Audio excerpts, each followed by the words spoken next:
مذاکرات صرف پاکستان اور افغان عبوری حکومت میں ہوں گے۔ آرمی چیف کا پشاور میں تاریخی گرینڈ جرگے میں اعلان۔ جنرل سید عاصم منیر نے جرگے سے خطاب کرتے ہوئے کہا کہ فوج اور سیکیورٹی کے تمام ادارے اور پاکستان کے عوام ایک ہیں۔ جو لوگ امن کو برباد کرنا چاہتے ہیں وہ ہم میں سے نہیں ہیں۔ کسی بھی گروہ یا جتھے سے بات نہیں کی جائے گی۔ جنہوں نے اس دین کو دہشت گردی کی بھینٹ چڑھایا ہے ان کو جواب دینا پڑے گا۔ افغان حکومت کو مخاطب کرتے ہوئے آرمی چیف نے کہا کہ کیا احسان کا بدلہ احسان کے علاوہ کچھ اور بھی ہو سکتا ہے؟ یہ خوارج کون سی شریعت لانا چاہتے ہیں؟ جنرل عاصم منیر نے مزید کہا کہ افغان مہاجرین کو پاکستان میں پاکستان کے قوانین کے مطابق رہنا ہوگا۔ توشہ خانہ فیصلے کے بعد الیکشن کمیشن کا عمران خان کو پارٹی عہدے سے ہٹانے کا فیصلہ۔ ذرائع کے مطابق الیکشن کمیشن کے آج اجلاس میں چیئرمین پی ٹی آئی کو پارٹی عہدے سے ہٹانے کے طریقہ کار پر مشاورت کی گئی۔ الیکشن کمیشن کے پولیٹیکل فائنانس ونگ نے فائل تیار کرنا شروع کر دی۔ ذرائع کے مطابق الیکشن کمیشن آج عمران خان کو چیئرمین پاکستان تحریک انصاف کے عہدے سے ہٹانے کا نوٹیفیکیشن جاری کر سکتا ہے۔ وزیر اعظم شہباز شریف کی زیر صدارت اسپیشل انویسٹمنٹ فیسیلیٹیشن کونسل کی اپیکس کمیٹی کا اجلاس میں army chief general Asim Munir, مسلح افواج کے دیگر افسران، وفاقی وزراء اسحاق ڈار، خواجہ آصف، مریم اورنگزیب، احسن اقبال، امین الحق، مصدق ملک اور معاونین کی شرکت۔ اجلاس میں petroleum summit, I T conference اور زرعی فارمز کے اجراء کے بعد کی صورتحال پر غور، خلیجی ممالک اور چین کی پاکستان میں سرمایہ کاری سے متعلق امور کا بھی جائزہ۔ اٹک جیل میں قید عمران خان نے وکیل کے ذریعے بشرا بی بی سے ملنے کا مطالبہ کر دیا۔ سابق وزیر اعظم عمران خان نے اپنے وکیل کے ذریعے حکام سے یہ مطالبہ کیا ہے کہ انہیں ان کی اہلیہ بشرا بیگم سے ملنے کی اجازت دی جائے۔ وکیل کے مطابق عمران خان نے بتایا کہ یہ میرے گھر پر تیسرا حملہ کیا گیا ہے اور اس دوران بشرا بی بی کے کمرے کا دروازہ توڑنے کی کوشش کی گئی۔ مجھے پولیس نے وارنٹ گرفتاری نہیں دکھائے۔ عمران خان نے بتایا کہ مجھے 9 مئی کی طرح دوبارہ اغوا کیا گیا ہے۔ جج صاحب عجلت میں کارروائی کی۔ ان کے وکیل کے مطابق عمران خان نے بتایا کہ انہیں اسلام آباد ہائی کورٹ کے جج عامر فاروق پر اعتماد نہیں ہے، وہ ان کے کیس کی سماعت نہ کریں۔ جسٹس عامر فاروق نے پہلے بھی میری گرفتاری کو قانونی قرار دیا تھا۔ چیئرمین پی ٹی آئی کے وکیل نعیم حیدر کی عمران خان سے ملاقات کے بعد میڈیا سے گفتگو۔ بولے ملاقات میں عمران خان کا مورال ہائی تھا، اس وقت انہیں کلاس سی میں بڑی اذیت میں رکھا گیا ہے۔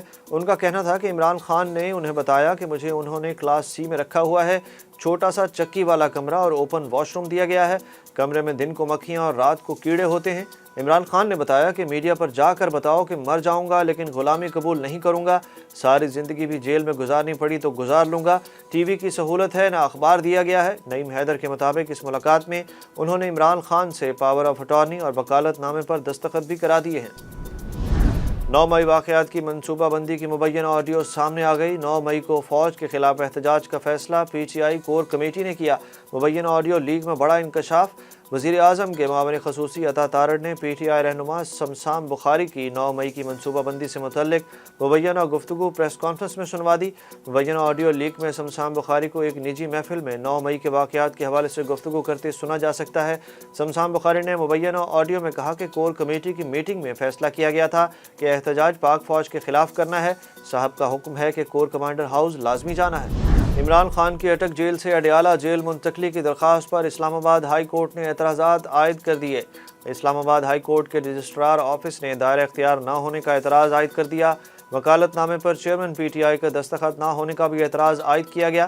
درخواست میں کہا گیا کہ چیئرمین پی ٹی آئی کی اٹک جیل میں حراست غیر قانونی قرار دی جائے اور جیل میں A کلاس کی سہولتیں فراہمی کا حکم دیا جائے۔ عمران خان کی اٹک سے اڈیالہ جیل منتقلی کی درخواست سماعت کے لیے مقرر۔ اسلام آباد ہائی کورٹ کے چیف جسٹس عامر فاروق کل اعتراضات کے ساتھ سماعت کریں گے۔ توشہ خانہ کیس میں چیئرمین پی ٹی آئی کو سزا سنائے جانے کے بعد حق دفاع بحال کرنے کی اپیل سماعت کے لیے مقرر کر دی گئی۔ اسلام آباد ہائی کورٹ میں چیئرمین پی ٹی آئی کی حق دفاع بحال کرنے کی اپیل 10 اگست کو سماعت کے لیے مقرر کر دی گئی۔ چیف جسٹس عامر فاروق سماعت کریں گے۔ عدالت عالیہ نے الیکشن کمیشن کو نوٹس جاری کر کے جواب طلب کر رکھا ہے۔ ٹرائل کورٹ نے توشہ خانہ کیس میں chairman P T I Imran Khan کا حق دفاع ختم کر دیا تھا۔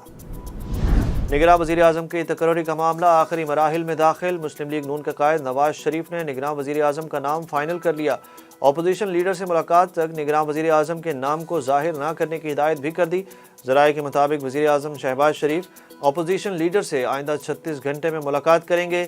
اپوزیشن لیڈر سے نگراں وزیر اعظم کے نام پر اتفاق رائے نہ ہونے پر اسمبلی تحلیل کے باوجود شہباز شریف وزیر اعظم برقرار رہیں گے۔ دوسری جانب پیپلز پارٹی کے سینئر رہنما اور سابق چیئرمین سینٹ نیئر حسین بخاری نے کہا کہ نگراں وزیر اعظم کے نام کا فیصلہ ابھی نہیں کیا گیا، جبکہ ایم پاکستان نے نگراں وزیر اعظم کے لیے گورنر سندھ کامران ٹیسوری کا نام تجویز کر دیا۔ حادثے کی جگہ لائن کو جوڑنے والی فش پلیٹس نہیں تھیں، ٹوٹی پٹڑی کی جگہ لکڑی کا ٹکڑا لگایا گیا تھا۔ ہزارہ ایکسپریس حادثے کی ابتدائی رپورٹ ریلوے ہیڈ کوارٹر کو موصول ہو گئی۔ رپورٹ کے مطابق 3 افسران کی رائے ہے کہ حادثے کی جگہ سے لائن کو جوڑنے والی فش پلیٹس مسنگ تھیں۔ حادثے کے شکار انجن کے ویل بھی خراب تھے۔ تخریب کاری کو خارج از امکان قرار نہیں دیا جا سکتا۔ رپورٹ میں سول اور میکینیکل انجینئرنگ کے شعبے کو ذمہ دار ٹھہرایا گیا۔ وزیر اطلاعات مریم اورنگزیب نے پیمرا ترمیمی بل واپس لینے کا اعلان کر دیا۔ سینیٹر فوزیہ ارشد کی سربراہی میں سینٹ کی قائمہ کمیٹی اطلاعات میں مریم اورنگزیب کا کہنا تھا کہ پیمرا کے پرانے سیاہ قانون کو ختم کرنا چاہتے تھے، اس لیے پیمرا ترمیمی آرڈیننس لائے تھے، لیکن ترمیمی بل پر صحافی برادری کے تحفظات ہیں، اس لیے پیمرا ترمیمی بل واپس لینے کا اعلان کرتی ہوں۔ مریم اورنگزیب کا کہنا تھا کہ نئی تجاویز بھی آ رہی ہیں، بہتر ہے آئندہ حکومت اس بل کو دیکھے، مختصر وقت میں بل پر فیصلہ کرنے سے بہتر ہے کہ اسے تفصیل سے دیکھا جائے۔ ڈالر کے مقابلے میں آج روپے کی گراوٹ، اوپن مارکیٹ میں ڈالر 3 روپے مہنگا ہو کر 295 روپے کا ہو گیا۔ انٹر بینک میں ڈالر کی قیمت میں 46 پیسے اضافہ، نئی قیمت 287 روپے 43 پیسے ہو گئی۔ دوسری جانب سٹاک مارکیٹ میں آج صبح تیزی کے بعد دن کے اختتام پر مندی کا رجحان رہا۔ 100 انڈیکس میں 199 پوائنٹس کی کمی، انڈیکس 48,386 پر بند ہوا۔ قومی ٹیم کے سابق کپتان انضمام الحق کو پاکستان کرکٹ ٹیم کا چیف سلیکٹر مقرر کر دیا گیا۔ پاکستان کرکٹ بورڈ کی مینجمنٹ کمیٹی نے انضمام الحق کو نیشنل مینز چیف سلیکٹر مقرر کیا ہے۔ ذرائع کا بتانا ہے کہ چارج لینے کے بعد انضمام الحق افغانستان کے خلاف سیریز اور ایشیا کپ کے لیے پاکستانی ٹیم منتخب کریں گے۔ سلیکشن کمیٹی کے قیام کے بعد سینٹرل کانٹریکٹس کا اعلان ہوگا۔ وائٹ بال اور ریڈ بال کیٹیگریز ختم کر کے کھلاڑیوں کے معاوضوں میں 100% سے زائد اضافے کی تجویز ہے۔